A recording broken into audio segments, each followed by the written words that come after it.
Okay, and welcome to the first rapid session. We will play some guys in rapid, and I will start against a 2200 leeches guy, and I will play and explain my thoughts during the process. In this game, I will play e5, which is kind of a reverse Sicilian against the English. And usually I try to open the center with d5, getting active play for my pieces. So we start this way, and after g3 we are ready to push in the center. Also there are other moves like c6, but we will stay in the classical lines. If he attacks the knight, usually you should retreat the knight here because we are not in time to stabilize it, because after bishop e6, b7 might be vulnerable after something like, I don't know exactly why, but there might be some issues, so usually you just retreat. Maybe queen b3 is working there, not sure, but knight b6 is the move, and then we try to set up like this and develop the pieces. Okay, b3, it's already quite rare, and I need to think. So a usual move would be knight c6. He might have the option to take, although I'm not seriously concerned, because giving up this bishop leaves him with a lot of weak squares around his king. However, I could also start with bishop to e7. Probably both are possible. I want to start with this, not giving him any option to take on c6. And again, I will just castle. And now after knight f3, okay, he can no longer take on c6. So he is playing d3. Okay, that shows some disadvantage of my move order, because otherwise I could already jump here and here, which is not possible now. Now we could consider to play c5, trying to keep this pawn a backward pawn. We could also consider just developing normally. Then white usually goes here and plays f4 later, which is reasonable. Let's think about it. If I go here, he needs to go here. If I jump here and he castles, I might jump here, and the bishop might be hit, which is kind of attractive, I would say. Usually the bishop is still back there and he has no worries, but in this case I'm kind of attracted by the idea. And also if I go here, he goes here, I go here, and he goes d4. That's a question. What to do then? Then we cannot jump anywhere, but we might have bishop b5, bishop f5, threatening knight c2, but here's e4. It becomes messy.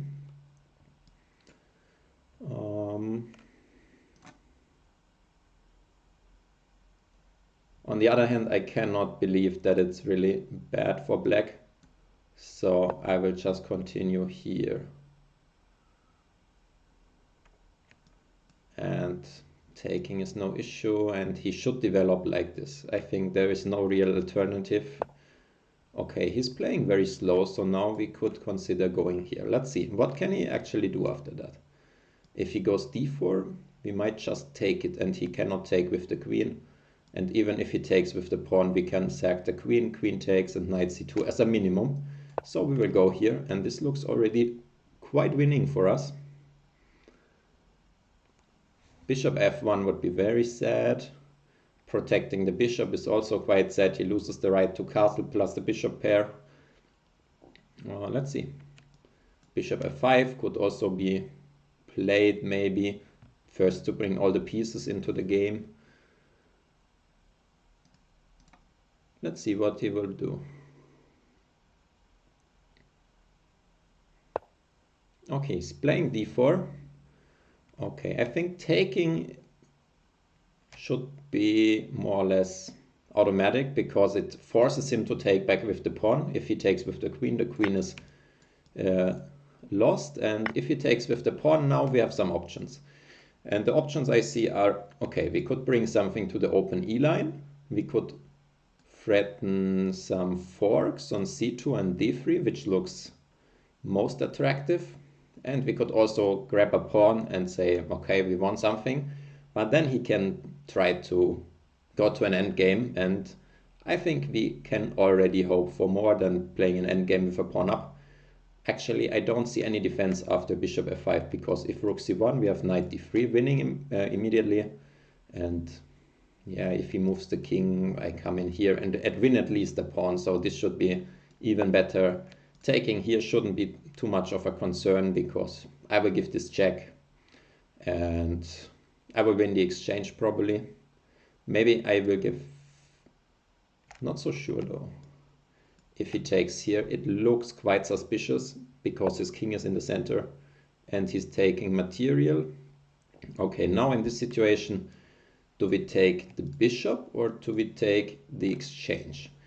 If we take the bishop, we need to make sure that the knight is getting out again. If we take the rook, okay, there is not so much to calculate. We will get the exchange and the knight won't get out, but we want something. But winning the bishop would be more, so I would try to make this work. So if check here, he goes out of the center and I take, hitting the queen, and by hitting the queen I win time to maybe go back here. Let's say queen goes here, I go back to d3 and he hits my bishop. And the bishop is the defender of the knight, so I must be careful. I could protect the bishop, but he could attack it. It's not entirely obvious to me. If we really get more than an exchange, so I will just take the exchange. Maybe it's a mistake, but it's very safe and it should be enough to win the game. So quite a practical decision, because if you win the bishop and you don't get a knight out, you're not material up. Maybe you can grab one pawn, but nothing more. Then it's maybe not that much. So okay, we just take the rook. He should recapture it. And now maybe we should solidify this diagonal, getting ready for some knight d5 maybe. In general, I want to close in this bishop. Maybe also bishop f6 is quite interesting. But however, I think c6 is logical, just closing this bishop here first. Maybe I can reroute stuff and set up a blockade on d5. Trade some pieces since we are material up. That seems quite fine. Okay, what I also like is the idea we could put the bishop here, then trade, put the knight here and the bishop here. Then we have good minor pieces and he has no counterplay. I actually want to go for this.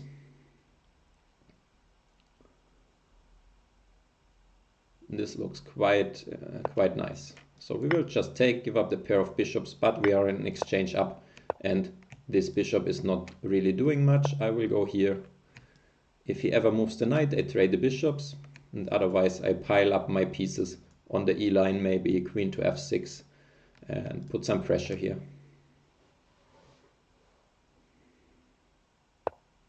Queen d2, okay. Maybe now it's a good moment to go queen f6 because we hit the knight, threatening further exchanges.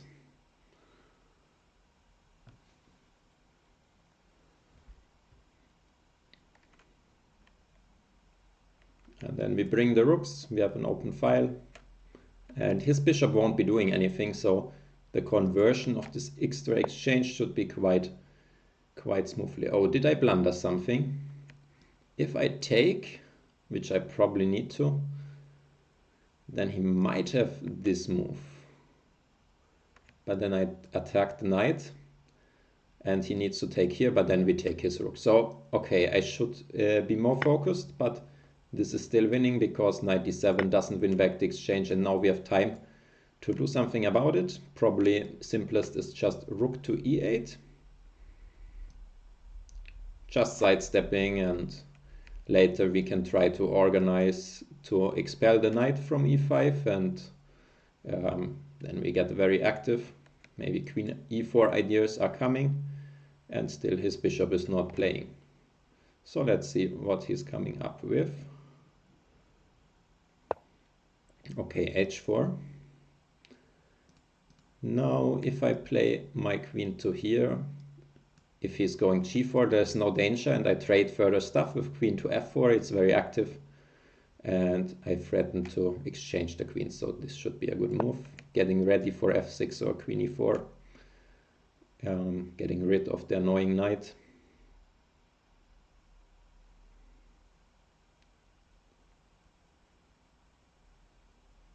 Let's see, what can he do?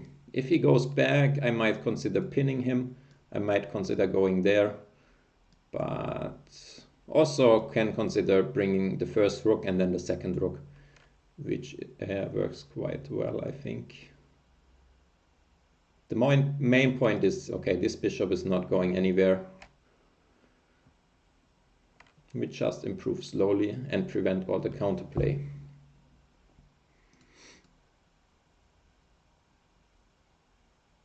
Let's see. Basically, I think it's white could also resign here. Of course, in his perspective, he can still fight and he has nothing to lose, but I think his position should just be lost. Okay, he has no threats, I think, with bishop a3, so I will just go here.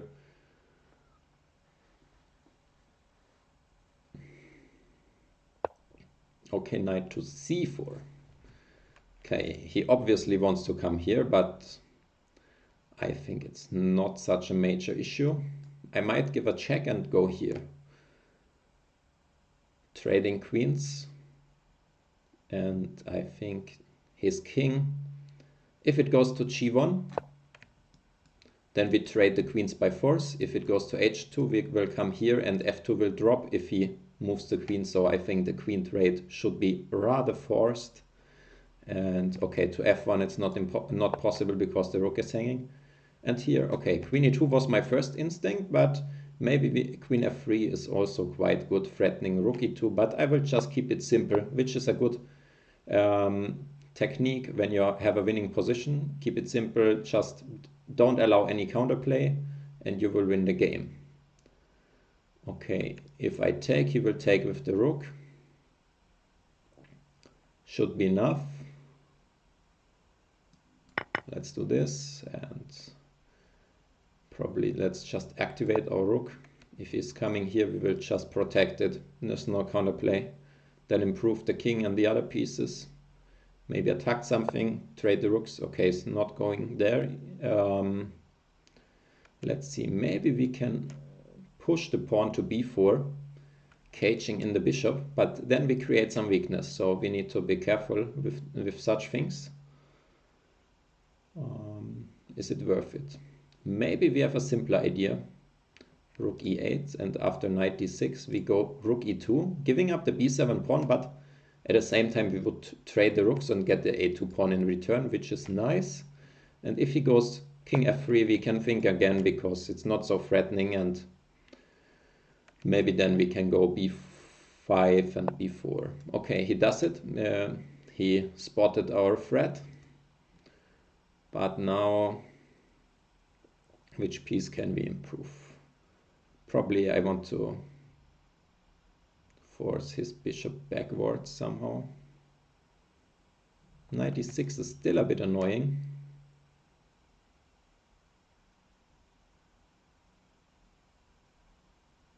But then just rook e6, the bishop will sooner or later have to retreat, but it can come here. Okay, maybe I play rook e6 first, seeing what he does. And after knight e6 I can still decide what to do.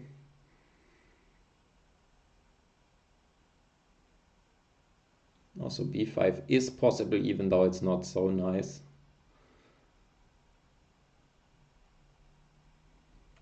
Maybe I have some ideas targeting some things with our rook to make him even more passive.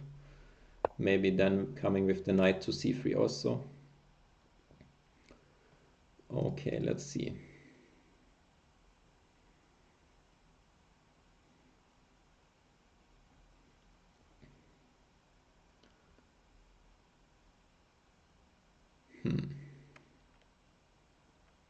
Okay, I think b6, he might answer rook c2, putting pressure. So I want to go b5, trying to win a piece with b4. I think only move is going there with the bishop, but then he cannot target c6. and I will just push this pawn as well. And he's still, yeah, just an exchange down. Okay, he's attacking this a5 pawn, but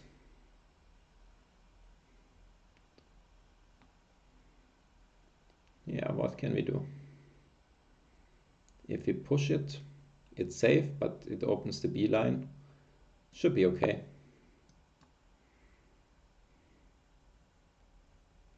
Probably critical is take, and rook b2, trying to create some counterplay.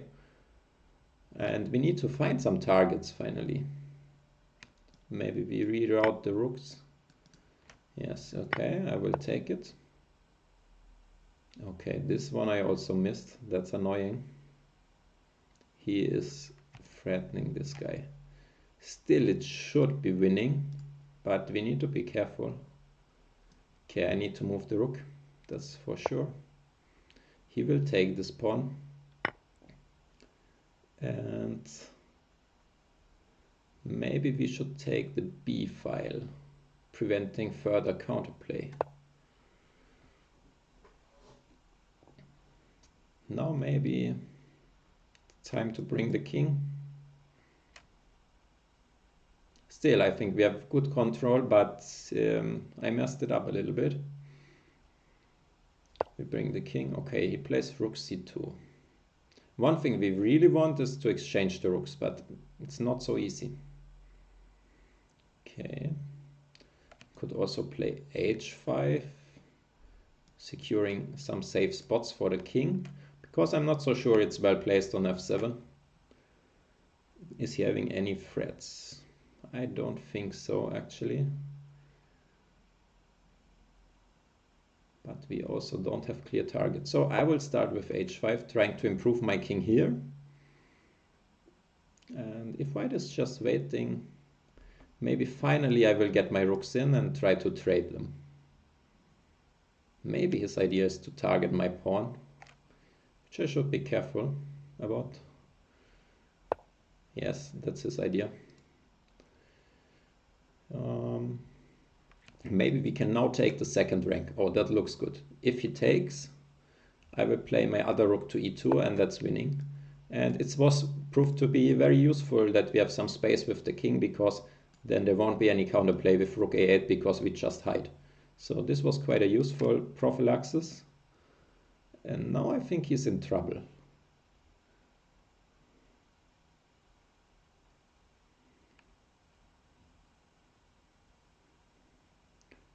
If he takes, okay, we go here. Still it's not a mate and he will maybe run, but at the moment he cannot run, so he needs to improve the rook, maybe to a8, this, and then maybe push a4, try to hope the best and run, but still I can take knight c3, it's not so clear. Okay, he's going there, trying to prevent knight c3, which is reasonable, but now I will just take this pawn here first, because he cannot protect f2 anyway.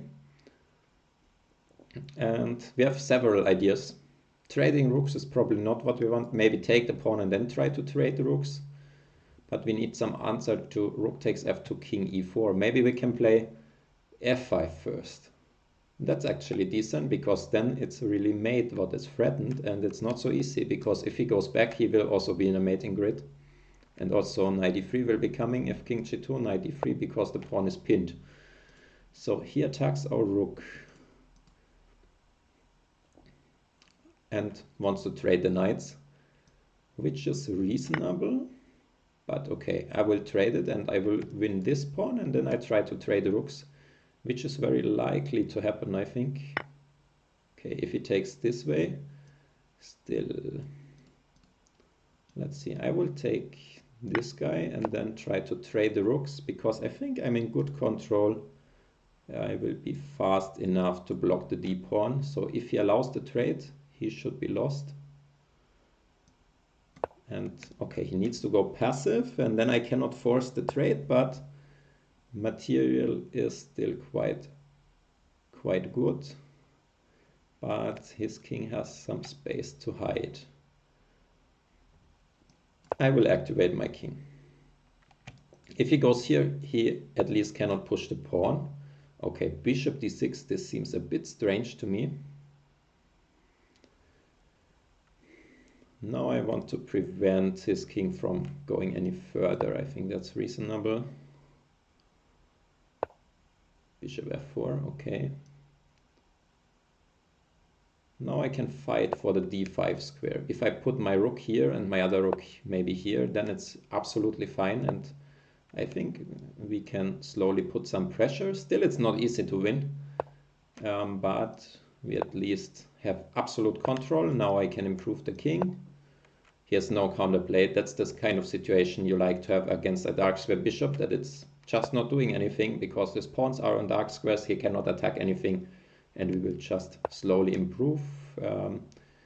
Maybe I will try to come with the rook to the third rank first. Maybe try to threaten the exchange of rooks, but no hurry. We can improve slowly. And okay, now might give a check, go back. He needs to stay passive. Okay, rook b3, that's active, but he has no targets. I will just put my pawn here. Try to get the third rank if he doesn't return. So there is some scope that he will just allow it. Okay, if bishop e3, I could take it. And here, now, how do we proceed? Okay, rook d3. Centralizing a bit. I should not go into the rook ending because it's just not winning. And the question is how to do it. Maybe activate the other rook and try to go to the second rank, winning the bishop. I think that's reasonable. And if he's getting passive, then I will put my king here. Okay, if I go rook b2, he won't checkmate me on g4, right? That should be the way. If he goes to the first rank, we have an intermediate check and go back. Okay, let's make sure that we're not getting mated, but I think he has no squares to check me, so that's fine. If d5, rook d2, check, then he could still save the bishop. Okay, well spotted, but we also have this check, after which king f1, rook f3, it should be over.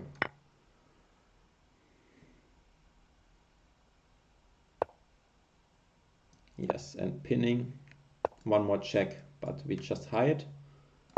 And there's nothing to do. Rook f2 coming. Okay, now we can checkmate by force with rook b1. Also rook f2 is of course good enough. And mate, good game. Thanks for watching. I hope I could give some insights. Also some practical problems you encounter when you underestimate the counterplay or you're not going for most forcing lines, but we kept the control and we had some small advantage all the time, even though it was winning before. It was not so easy, but that's the practical game in the Rapid. So hope you could learn something from that too. So thanks for watching. Hope to see you next time. Goodbye.